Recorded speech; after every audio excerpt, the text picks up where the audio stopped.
Chunk One. Tout le monde la connaissait sous le nom de Granny de la famille Beverly Hillbillies. Mais Irene Ryan cachait quelque chose de choquant. Elle n'avait que 5 ans de plus que l'homme qui jouait son gendre. À 60 ans, elle a menti pour obtenir le rôle parce qu'on disait qu'elle avait l'air trop jeune. Alors qu'elle gagnait 500 000 $ par an, elle vivait dans une petite maison avec des meubles cassés. Elle n'a jamais eu d'enfant, mais a passé ses derniers jours complètement seule.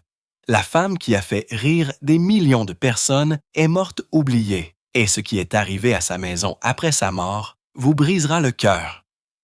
Irene Ryan est née sous le nom de Jessie Irene Noble le 17 octobre 1902 à El Paso, au Texas. Son père, James Noble, travaillait comme sergent de bas-rang dans l'armée à Fort Bliss. Sa mère, Katie McSherry, était venue d'Irlande, espérant une vie meilleure. Ils n'avaient pas grand-chose. Ils vivaient dans une petite maison près du centre-ville d'El Paso, et Irene y est née. Pas dans un hôpital. Fort Bliss grandissait rapidement à l'époque à cause de la Révolution mexicaine, qui avait déjà commencé en 1910. En 1915, près de 6 000 soldats y étaient stationnés, et c'était une période tendue. Cette tension militaire faisait partie du monde d'Irene dès son plus jeune âge. Avec le faible salaire de son père et le conflit croissant juste de l'autre côté de la frontière, la famille avait du mal à joindre les deux bouts. La nourriture n'était pas toujours garantie. Le chaos de la Révolution mexicaine avait traversé la frontière. El Paso n'était plus seulement une ville, c'était devenu un lieu rempli de réfugiés, de révolutionnaires et de dangers. La violence s'est rapprochée. Des gens comme les nobles Blitz devaient compter sur la charité juste pour manger. Irene était encore une enfant, mais elle ressentait une vraie faim. Cela l'a marquée. Cela lui a donné envie de plus dans la vie. Cela l'a poussée à se battre dur, même quand elle était petite. Les magasins locaux étaient souvent vides, les prix étaient élevés et la sécurité n'était jamais promise. De plus, des groupes de justiciers s'étaient formés. Ce n'était pas une période sûre. Sa famille vivait dans des logements exigus et partageait des espaces avec d'autres. Cette lutte, ce besoin de survivre, ont façonné Irene en quelqu'un de dur et d'observateur. Chunk 2. Elle a pratiquement grandi seule. Sa seule sœur, Anna, est née en 1885. Cela la rendait 17 ans plus âgée. Au moment où Irene a pu parler, Anna avait déjà déménagé. Irene a donc vécu comme une enfant unique, toujours entourée d'adultes. Elle entendait tous les jours des conversations d'adultes sur l'armée, les problèmes d'argent et la guerre à proximité. Elle a appris à s'occuper. Elle a appris à écouter. Elle est devenue vive, indépendante et mature au-delà de son âge. Elle n'avait personne avec qui jouer, mais elle a fait attention, et tout cela l'a aidée plus tard lorsqu'elle a dû jouer des rôles complexes et se tenir sur des scènes difficiles. Elle a également commencé à avoir envie d'attention et d'applaudissements parce qu'elle avait grandi sans beaucoup de l'un ou l'autre. À 11 ans, en 1913, elle a finalement eu son premier vrai avant-goût de joie sur scène. C'est arrivé à San Francisco, au Valencia Theatre. Elle a chanté une chanson appelée « Pretty Baby » dans un spectacle de talent et a remporté le premier prix. Ils lui ont donné 3 $, ce qui équivaudrait à environ 98 $ aujourd'hui. Mais ce n'est pas l'argent qui l'a changé. C'était le son de la foule qui applaudissait. Ce son l'a remplie de quelque chose de puissant. Elle a soudainement su que c'était sa voix de sortie. Sa mère n'approuvait pas. Katie croyait que le monde du spectacle était dangereux, voire diabolique. Elle a dit un jour à Irene, « Si tu rencontres un jour le diable, ce sera en coulisses. » Mais Irene n'a pas écouté. Cette victoire de 3 $ était tout. Cela lui a donné un rêve, et elle ne voulait pas le lâcher. Quand elle avait 14 ans, Irene a fait quelque chose d'audacieux. Elle a menti sur son âge pour entrer dans une compagnie de théâtre californienne. La loi n'autorisait personne de moins de 16 ans à travailler dans les théâtres. Elle leur a donc dit qu'elle était plus âgée et ça a marché. Ils l'ont embauchée. Cet emploi est devenu son premier pas réel dans le monde du divertissement. Chunk 3. Elle connaissait le risque. Si elle se faisait prendre, elle serait expulsée. Mais elle ne s'est pas fait prendre. Elle a prouvé qu'elle pouvait faire le travail et elle a gagné sa place. Ce mensonge, aussi petit soit-il, a montré jusqu'où elle irait pour échapper à la faim et aux difficultés qu'elle connaissait trop bien. À 15 ans, en 1917, elle a quitté le lycée après seulement 2 ans. Son père était mort en 1913 et sa famille avait besoin d'aide. Elle a rejoint la troupe de théâtre itinérante Ed Redmond et a pris la route. Sa mère était contre au début, mais quelqu'un l'a convaincue. Un homme à Joanne Park, à Sacramento, a dit « Cette gamine a du talent, c'était suffisant. » En août 1918, Irène était de retour à El Paso avec la troupe. Maintenant âgée de 16 ans, elle était devenue l'une de leurs principales stars. Le spectacle promettait 1 heure et 90 minutes de divertissement cyclonique, avec des éclairages, des costumes et des effets de scène extravagants. Sa vie avait complètement changé. Elle n'était plus une étudiante, elle était une actrice qui travaillait. Elle était restée dans le monde difficile du vaudeville, où le travail était non-stop et les foules étaient brutales.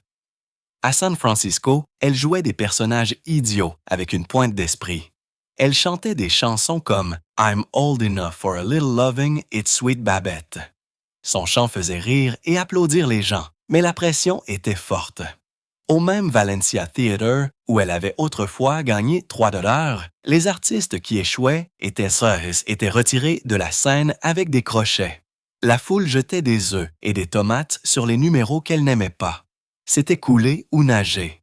Irène a donc appris vite. Elle a affûté son timing. Elle est devenue rapide et intelligente. À seulement 15 ans, les gens l'appelaient une chic subrée, une petite star élégante. En dehors de la scène, elle continuait à travailler, à étudier la musique et même l'espagnol. Le monde du théâtre à l'époque était rempli d'hommes rudes et de foules bruyantes. Irène devait être dure. Elle a dit un jour qu'elle ne se ferait pas frapper avec des ordures si elle chantait assez fort. Chunk 4. C'est devenu sa règle. Continuez à les divertir et vous serez en sécurité. Elle ne mesurait que 1,57, mais elle avait de la présence. Elle a aussi appris quelque chose d'étrange sur la célébrité. Elle a dit que les actrices perdaient leur mystère quand elles parlaient trop. En 1921, elle était prête à se lancer seule. Elle a fait équipe avec un homme nommé Johnny Ryder et a formé un duo. Ils ont présenté un spectacle intitulé The Biggest Liar in the World au Texas Grand. Elle ne faisait que commencer, mais l'argent était toujours affreux. De 1917 à 1921, Irene a présenté 8 spectacles par semaine pour très peu d'argent. Si elle tombait malade ou manquait un spectacle, elle serait remplacée sans hésitation. Elle n'a donc jamais manqué. Même quand elle se sentait mal, elle se présentait. Elle et la troupe vivaient simplement, partageant souvent des chambres et divisant les repas. Les productions étaient énormes avec des lumières, des costumes et des effets, mais les gens derrière eux avaient à peine assez pour survivre. Irène n'a jamais oublié ça. La peur d'être pauvre ne l'a jamais quittée. C'est pourquoi, même quand elle a réussi plus tard dans la vie, elle a toujours géré son argent avec soin. Elle a déménagé constamment pendant ses premières années. Entre 1917 et 1922, elle a vécu à San Francisco, Sacramento, Phoenix, El Paso, San José et finalement Saint Joseph, Missouri. Elle a déménagé avec chaque spectacle, chaque nouvel emploi. La compagnie Ed Redmond l'a envoyée partout. Elle vivait d'une valise et séjournait dans des hôtels bon marché. Une fois, elle a visité un endroit avec une piscine intérieure chic près de San José et l'a qualifié de luxe rare. La plupart du temps, il n'y avait rien d'extraordinaire. En 1920, elle était de retour avec sa mère à San Francisco, inscrite au recensement en tant qu'actrice de théâtre. Elle n'avait pas de maison stable, pas d'amis réguliers et aucune garantie d'argent. Mais elle a continué à se produire. Ce mouvement constant l'a préparée à tout ce qui allait suivre. Chunk 5. En mars 1922, à l'âge de 20 ans, elle a épousé Tim Ryan, un comédien de 25 ans. Ensemble, ils sont devenus Tim et Irene, plus tard connus sous le nom de Tim Ryan et Irene Noble. Ils ont créé un numéro de comédie basé sur des malentendus idiots, tout comme George Burns et Gracie Allen. Leur timing était parfait. Le vaudeville était en plein essor et les stars pouvaient gagner jusqu'à 100 $ par semaine, ce qui représente environ 600 $ aujourd'hui. En seulement 2 ans, ils étaient en tête d'affiche dans de grands théâtres à travers l'Amérique. La même petite fille qui avait autrefois gagné 3 $ en chantant Pretty Baby était maintenant une vraie star. Mais il y avait quelque chose d'étrange dans leur numéro. Sur scène, Irene jouait la femme stupide et confuse, et Tim était l'intelligent, perdant toujours patience. Mais en dehors de la scène, c'était le contraire. Irene gérait leur argent, leurs réservations, leurs contrats. Elle était le cerveau. Tim était détendu et facile à vivre. Il la laissait tout gérer. Cette inversion a causé des tensions. Irene détestait faire semblant d'être stupide tout en faisant tout le vrai travail. Tim ressentait de la pression en essayant de jouer l'intelligent alors qu'Irene était celle qui tenait tout ensemble. De 1935 à 1937, ils ont réalisé 11 courts-films de comédie ensemble chez Educational Pictures à New York. Le studio était connu pour son travail bon marché et rapide. Ils ont filmé chaque court-métrage en seulement 3 ou 4 jours, travaillant jusqu'à 16 heures par jour. Les décors étaient minimes. Les acteurs devaient se faire leur propre cascade. Irene s'est blessée plus d'une fois, mais ne l'a pas signalé. Elle avait peur de perdre des emplois. La rémunération était également mauvaise. Ils gagnaient seulement 150 à 200 $ par court-métrage, ce qui représente environ 3 000 à 4 000 $ aujourd'hui. Pourtant, leur timing et leur alchimie ont attiré l'attention. Leur grande opportunité est survenue à l'été 1936, lorsque NBC leur a demandé de remplacer Jack Benny dans son émission de radio pendant sa pause. L'émission de Benny avait un public énorme. Environ 28,6% des foyers écoutaient chaque semaine. Chunk Zetson. C'était une exposition massive, mais cela a aussi apporté du stress. Ils devaient mémoriser un script complet de 30 minutes chaque semaine. Les disputes pendant les répétitions sont devenues célèbres à NBC. Sur les enregistrements, on peut même entendre la tension dans leur voix. Cette pression a commencé à détruire leur mariage. En 1952, après 20 ans ensemble, ils ont divorcé. Ils n'ont pas eu d'enfants et personne n'a jamais expliqué pourquoi. Certains pensaient que c'était à cause de leur carrière. D'autres pensaient que ce n'était peut-être pas un choix. Irene avait le cœur brisé. Elle a gardé le nom de Ryan, comme si elle ne pouvait pas le lâcher. Leurs anciens numéros de vaudeville étaient difficiles à diviser. L'argent n'était pas beaucoup. Leur contrat de film était déjà terminé. Après avoir divorcé de Tim Ryan en 1942, Irene n'a pas perdu de temps à s'apitoyer sur son sort. Elle s'est lancée dans la radio et a trouvé une nouvelle voie, littéralement et émotionnellement. En 1946, elle a rejoint le Jack Carson Show. Sur CBS, elle jouait une propriétaire de magasins de bonbons et de bibliothèque dans une petite ville. Et les auditeurs ne pouvaient pas se lasser de sa voix rauque. Cette voix avait été façonnée par des années de tabagisme intensif, une habitude qui a commencé pendant ses longues journées de vaudeville. Cela lui a donné un son que personne d'autre n'avait. Et cela a joué en sa faveur à la radio, même si cela allait plus tard détruire sa santé.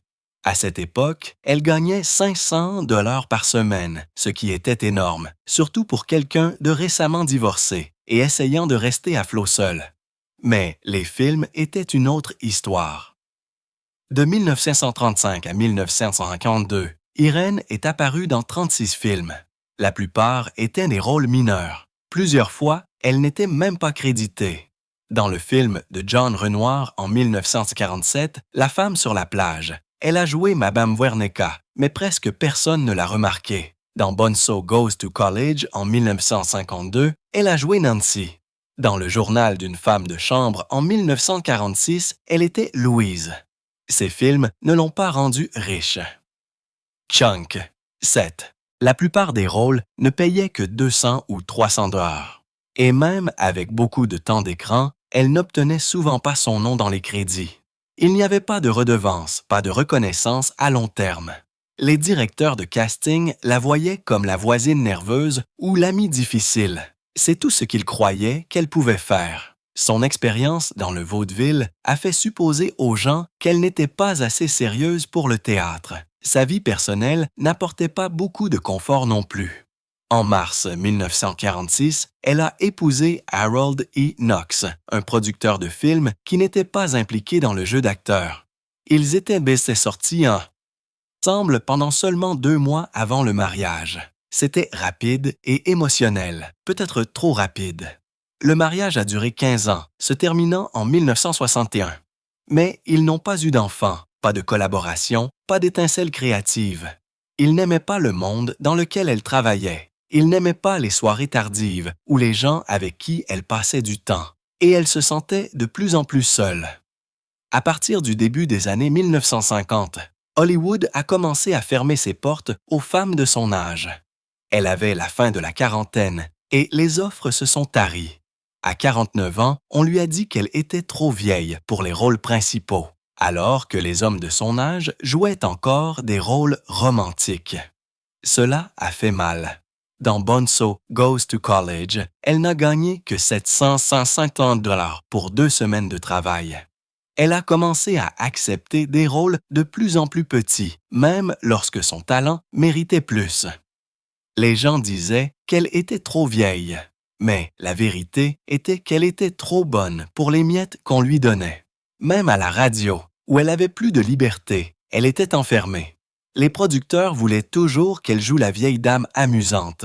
Elle a dit un jour, « Une fille ne peut pas pleurer tout le temps dans septembre. » Après avoir été demandée encore et encore pour des crises émotionnelles, elle avait plus de portée que ce qu'on lui permettait de montrer, mais il s'en fichait. Le travail à la radio lui rapportait de 200 à 400 dollars par épisode, assez pour vivre, mais jamais assez pour qu'elle se sente vue pour ce qu'elle pouvait vraiment faire. Tout a changé en 1962. Elle avait 60 ans et était candidate pour le rôle de Granny Moses dans la famille Beverly Hillbillies. Chunk Witt, mais le directeur de casting a dit qu'elle avait l'air trop jeune. Irene n'a pas accepté ça. Elle a appelé directement le créateur de l'émission, Paul Henning, et a demandé « Dois-je rentrer chez moi et chercher ma perruque grise et mon châle pour vous convaincre? » Elle lui a parlé de son passé en Arkansas et a même plaisanté sur un directeur de théâtre qui ne laissait pas les spectateurs entrer tôt parce qu'il tailladait les sièges. Babe et qui était à l'audition se sont tournés vers Henning et ont dit « Voilà Granny ». Irene n'a pas seulement auditionné, elle est devenue Granny, la démarche, la voix, tout. Quand l'émission a été diffusée, la plupart des gens n'avaient aucune idée qu'Irene Ryan n'avait que 5 ans et demi de plus que Buddy Ebsen, qui jouait son gendre. Elle avait 59 ans et il en avait 54. Pourtant, elle jouait quelqu'un qui avait l'air d'avoir 80 ans. L'équipe de maquillage a dû utiliser des perruques, des rides, des ombres, tout pour la vieillir de 2 décennies. Cette transformation l'a aidée à obtenir des nominations aux Emmy en 1963 et 1964, aux côtés de noms comme Mary Tyler Moore et Shirley Booth. Mais en coulisses, son tabagisme en chaîne ne s'est jamais arrêté. Sur le plateau, elle allumait une cigarette à partir d'une autre. Elle n'utilisait pas d'allumettes ou de briquet. Elle continuait juste. Cette voix rauque que les gens adoraient venait de sa consommation de tabac. Mais ses problèmes de santé aussi. Ses co-stars, dont Max Baer Jr., étaient constamment inquiets pour elle, mais elle n'a jamais ralenti. Elle n'a jamais gaspillé son argent non plus. Alors qu'elle gagnait 500 000 $ par an, ce qui était astronomique dans les années 1960, elle a choisi de vivre dans une petite maison de 167 mètres qui est à Santa Monica, au 167 Esparta Way. La maison a été construite en 1915. Elle avait des armoires vert menthe, un petit jardin plein de bougainvilliers et un vieux poêle. Elle n'organisait pas de fêtes ni n'achetait de manoir. Elle a investi dans l'immobilier et les actions. En 1973, elle avait économisé plus d'1 million de dollars, ce qui équivaut à environ 6 millions de dollars aujourd'hui. Elle vivait avec ses chats et quelques amis proches. C'est tout. Elle était difficile avec ses répliques aussi. Dans la famille Beverly Hillbillies, elle se disputait avec les producteurs si elle estimait que le dialogue n'était pas authentique. Chunk, 9. Elle avait passé du temps avec de vraies personnes des Appalaches pendant ses tournées de vaudeville et connaissait la différence entre un vrai dialecte et des stéréotypes idiots. Elle a même contribué à façonner l'histoire de Granny en disant que le personnage aimait Jefferson Davis, détestait les Yankees et les percepteurs et était une baptiste immergée, pas aspergée. Elle ne jouait pas seulement un rôle, elle protégeait un héritage. Après la fin de la famille Beverly Hillbillies en 1971, la plupart des gens pensaient qu'Erin Ryan prendrait tranquillement sa retraite. Mais à 70 ans, elle a surpris tout le monde en obtenant un rôle puissant à Broadway. Elle a joué Bera, la grand-mère courageuse dans Pipin, qui a débuté le 23 octobre 1972. Même si elle n'était sur scène que pendant environ 10 minutes, elle a complètement volé la vedette avec son numéro No Time at All. Le public était tellement ému par sa performance qu'il lui a fait une ovation debout presque tous les soirs. Certaines personnes ont même applaudi au milieu du spectacle, incapables de se retenir. Son énergie, son humour et son timing étaient inoubliables. Le spectacle a fini par durer 1,44 représentations, l'une des plus longues séries de Broadway, et le rôle d'Irène est devenu l'une des scènes les plus commentées de toute la production. Le 25 mars 1973, Irene a été nominée pour la meilleure actrice dans une comédie musicale au 27e Tony Awards. Elle avait 70 ans et affrontait de jeunes artistes de nouvelles émissions, mais son rôle dans Pipin était si puissant que les critiques pensaient qu'elle le méritait vraiment. Bien qu'elle n'ait pas gagné, la nomination elle-même était un rêve devenu réalité. Elle est arrivée après des années de travail dans le vaudeville, la radio et la télévision. C'était la preuve qu'elle n'était pas seulement un personnage amusant à la télévision. Elle avait un talent sérieux et pouvait commander un public en direct avec grâce et force. La chorégraphie qu'elle devait exécuter a été conçue par Bob Fosse, célèbre pour son style intense et physique. Irène s'y est attaquée avec tellement d'efforts que de nombreuses personnes en coulisses ne savaient même pas qu'elle commençait à se sentir mal. La nomination est survenue quelques semaines seulement avant sa mort, ajoutant un sentiment doux amer à ce qui aurait dû être un moment de triomphe. Tout a changé le 10 mars 1973. Ce jour-là, lors d'une matinale du samedi, quelque chose a terriblement mal tourné. Irène s'est effondrée sur scène au milieu de sa performance. Des centaines de personnes dans le public ont regardé alors qu'elle perdait soudainement le contrôle et devait être évacuée d'urgence de la scène. Ce n'était pas un faux pas ou une erreur. Elle avait subi un accident vasculaire cérébral juste devant tout le monde. Elle a été immédiatement emmenée à l'hôpital à New York. Mais peu de temps après, ses médecins ont pris la décision de la ramener en Californie. Ce moment, vu en direct par toute une foule de Broadway, a marqué le début de la fin. Chunk, 10. De retour en Californie, les médecins de l'hôpital St. John de Santa Monica lui ont annoncé une nouvelle déchirante. Irène ne se remettait pas seulement d'un accident vasculaire cérébral. Ils avaient trouvé une tumeur cérébrale inopérable, un glioblastome, le type le plus agressif. Il était déjà trop tard. Elle avait aussi une maladie cardiaque artérioscléreuse. La tumeur se développait si rapidement que cela expliquait la fatigue et la confusion qu'elle avait cachée à tout le monde. Pourtant, elle avait essayé de retourner sur scène. Son amour de la scène était plus fort que la peur ou la douleur, mais ses médecins ne l'ont pas laissé faire. On lui a dit de se reposer, mais ce qui est encore plus déchirant, c'est qu'on ne lui a jamais dit la vérité. Dans une décision qui était courante à l'époque, les médecins et sa famille ont choisi de ne pas l'informer que sa maladie était terminale. Elle a passé ces dernières semaines à croire qu'elle allait mieux, alors qu'en réalité, elle mourait lentement. Ses co-stars ont révélé plus tard que Irene cachait des symptômes depuis un certain temps. Max Baer Jr., qui jouait Jethro, a dit qu'elle fumait constamment sur le plateau et avait commencé à montrer des signes de graves problèmes de santé même avant Pippen. Bob Fay, le réalisateur exigeant, a été impressionné par sa volonté d'exécuter des routines difficiles malgré son âge. Mais derrière cette façade forte, elle luttait. Elle avait de graves maux de tête, un brouillard mental et une faiblesse physique. Pourtant, elle se présentait soir après soir, se produisant comme si de rien n'était. Personne dans l'équipe de production ne savait à quel point c'était grave. Elle ne voulait pas être remplacée. Elle voulait finir ce qu'elle avait commencé. Après avoir été renvoyée chez elle, Irene a passé ses derniers jours isolée dans sa paisible maison de Santa Monica. Elle n'avait pas d'enfant, sa sœur était déjà décédée. Elle ne s'est jamais remariée après son deuxième divorce en 1961. Il ne restait personne pour s'occuper d'elle à plein temps. Des amis qui lui ont rendu visite ont dit qu'elle était souvent seule, écrivant des lettres et réfléchissant au passé. Elle avait bâti une carrière réussie et un patrimoine d'1 million de dollars. Mais elle parlait souvent de la solitude que tout cela lui procurait. Elle a dit un jour, « Pour vraiment aimer le monde du spectacle, il faut en faire partie, pas seulement y être. » Et elle a vraiment vécu selon cela. Mais à la fin, elle a senti que le choix de sa carrière s'était fait au détriment d'une famille. Junk 11. La maison où elle a passé ses derniers jours est devenue une prison de silence. La même femme qui avait apporté de la joie à des millions de personnes s'éteignait maintenant lentement du monde, seule et oubliée par la foule. Elle est décédée le 26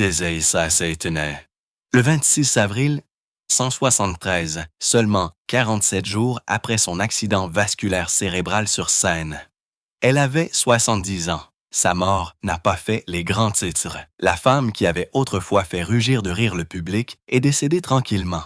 Ses funérailles ont eu lieu le 1er mai. Il n'y a pas eu de grande procession, pas de foule massive, juste quelques amis proches et co-stars comme Max Baer, Buddy Eason, Bob Hope, Bob Fosse et Ben Vine. Elle a été enterrée au Woodlawn Memorial Cemetery à Santa Monica dans une crypte à côté de sa sœur. Sa pierre tombale ne portait qu'un seul mot, Granny. Le personnage qui l'avait rendu célèbre est devenu son identité finale. Après sa mort, les fans ont été choqués de voir ce qui est arrivé à sa maison au 107 Esparta Way. Construite en 1915, elle était petite mais charmante. Elle avait gagné beaucoup d'argent, gagnant à un moment donné 500 000 $ par an grâce à la famille Beverly Hillbillies, mais n'a jamais opté pour un manoir. Après sa mort, sans personne pour hériter de l'endroit, la maison s'est rapidement effondrée. Le toit s'est effondré. Les fenêtres se sont brisées. Les mauvaises herbes ont envahi le jardin autrefois magnifique. À l'intérieur, ses meubles et ses photos ont été laissés à la poussière. C'était comme si le temps s'était arrêté et personne ne s'est soucié de préserver l'espace où elle avait passé ses derniers jours. Sa vie a disparu non seulement de la scène, mais du monde qui l'entourait. Mais même dans la mort, elle a rendu quelque chose. En 1972, juste un an avant son décès, elle a créé la Irene Ryan Foundation. Sans enfant ni famille à qui transmettre sa fortune, elle a décidé d'aider les jeunes acteurs. Elle a laissé la totalité de son patrimoine d'1 million de dollars pour financer des bourses d'études en art dramatique. Sa fondation s'est associée au Kennedy Center American College Theatre Festival. Chaque année, 5 000 $ sont décernés au lauréat national et 500 $ sont attribués à 16 lauréats régionaux. Plus de 50 ans plus tard, des milliers d'étudiants ont reçu de l'aide grâce à elle. Elle a transformé sa solitude en un héritage, donnant aux autres une chance de vivre le rêve pour lequel elle s'était tant battue. Pourtant, les médias n'ont pas pleinement honoré son histoire. Chunk 12. Quand elle est décédée, il n'y a pas eu d'articles approfondis, pas de rétrospective, juste de courtes nécrologies qui l'appelaient Granny de la famille Beverly Hillbillies. C'était comme si le monde avait oublié combien elle était plus que ça. Comment elle avait conquis Broadway à 70 ans, affronté Bob Fosse, fait pleurer de rire le public et fait face à la mort avec dignité. Son histoire a été discrètement balayée, alors qu'elle méritait d'être criée sur tous les toits. Derrière les sourires et les blagues se cachait une femme qui aspirait à une famille. Elle avait été mariée 2 fois, à Tim Ryan, puis à Harold Knox. Mais les 2 mariages se sont terminés par un divorce. Elle n'a jamais eu d'enfant. Des amis ont dit qu'elle parlait souvent de cette douleur en privé. La célébrité n'avait pas comblé le vide dans son cœur. Elle se demandait parfois si son travail aurait vraiment de l'importance sans quelqu'un pour faire avancer son nom. Mais à la fin, elle a créé sa propre famille, non pas par le sang, mais par le talent. Elle a observé les jeunes membres de la distribution de Pipin en coulisses avec une fierté maternelle discrète. Et grâce à sa fondation, elle s'est assurée que des générations d'artistes auraient quelque chose qu'elle n'a jamais eu, du soutien, des encouragements et quelqu'un qui croit en eux.